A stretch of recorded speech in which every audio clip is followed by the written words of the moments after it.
ঢাকা বিশ্ববিদ্যালয়। আমরা ছোটবেলা থেকে বিভিন্ন ইতিহাস শুনেছি ঢাকা বিশ্ববিদ্যালয়ে। বাংলাদেশে যতগুলো সফল আন্দোলন হয়েছে, প্রতিটা আন্দোলনের আঞ্জাম জুগিয়েছে ঢাকা বিশ্ববিদ্যালয়ের ছাত্র সমাজ।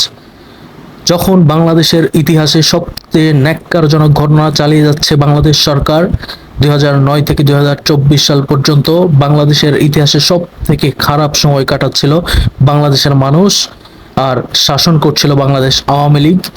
এমন সময় বাংলাদেশের সবচেয়ে বড় রাজনৈতিক দলগুলো যখন দিশেহারা, কিভাবে সংগঠিত হবেন, কিভাবে আন্দোলন গড়ে তুলবেন, কিভাবে সরকারের পতন ঘটাবেন, কোনো রাস্তায় যখন খুঁজে পাচ্ছিল না, ঠিক সেই মুহূর্তে ঢাকা বিশ্ববিদ্যালয়ের সাধারণ ছাত্র সমাজ কোটা সংস্কার আন্দোলনের নামে একটি সাধারণ আন্দোলন গড়ে তোলে এবং সেই আন্দোলনের ওপর পুলিশ, ছাত্রলীগ, আওয়ামী লীগ, যুবলীগ কঠিনভাবে হস্তক্ষেপ গ্রহণ করে এবং সাধারণ ছাত্রকে নির্মমভাবে হত্যা শুরু করে।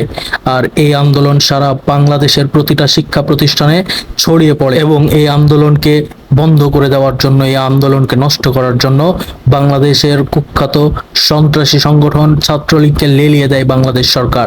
অস্ত্র নিয়ে সাধারণ শিক্ষার্থীদের উপর ঝাঁপিয়ে পড়ে বাংলাদেশ ছাত্রলীগ এবং বাংলাদেশের পুলিশ বাহিনী, বিজিবি বাহিনী সহ বেশ কয়েকটি সশস্ত্র সংগঠন। বাংলাদেশ আওয়ামী লীগ সরকার এতটাই ভীতু হয়ে পড়েছে এবং এতটাই ক্ষমতালোভী হয়ে পড়েছে যে সাধারণ শিক্ষার্থীদের সাধারণ একটি আন্দোলনকে দমানোর জন্য সশস্ত্র বাহিনীকে লেলিয়ে দেয় এবং সেই সাথে তার বেশ কয়েকটি অঙ্গ সংগঠনকেও লেলিয়ে দেয় এবং বাংলাদেশের সাধারণ শিক্ষার্থীদের ওপর নির্বিচারে হত্যাকাণ্ড চালানো হচ্ছে, যার ফলশ্রুতিতে সাধারণ একটি আন্দোলন এখন সরকার পতনের আন্দোলনের রূপ নিয়েছে এবং এই আন্দোলনে বাংলাদেশের আপামর জনতা, বাংলাদেশের সাধারণ মানুষ সহ প্রতিটা মানুষ সমর্থন জানিয়ে যার যার স্থান থেকে প্রতিরোধ গড়ে তুলেছে।